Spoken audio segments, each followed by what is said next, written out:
Il règne encore un sentiment d'incrédulité et d'euphorie parmi les ressortissants zimbabwéens.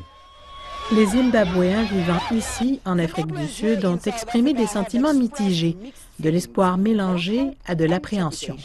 Alors que beaucoup sont prêts à faire leurs valises et rentrer chez eux, ils sont conscients que la démission de Robert Mugabe ne signifie pas que les opportunités économiques vont devenir immédiatement disponibles. Les organisations de la société civile ont rapidement averti les Zimbabwéens que les changements ne vont pas se faire en un jour. Les infrastructures Mugabe, la culture Mugabe, l'idéologie Mugabe, le système Mugabe, ce que je préfère nommer le mugabisme est toujours là.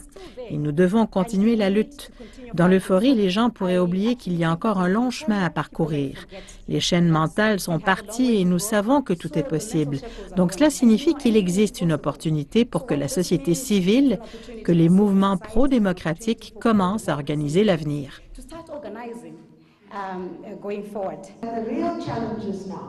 Le vrai défi est maintenant de savoir comment les Zimbabwéens peuvent s'assurer que cela ne se reproduise plus.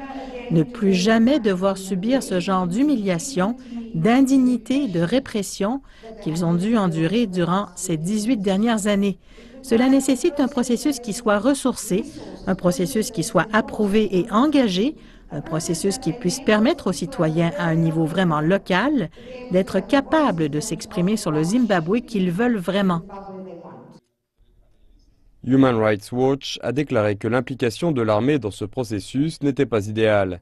Il a exhorté les forces d'autodéfense du Zimbabwe à demeurer en dehors de la politique et de rentrer dans leurs casernes.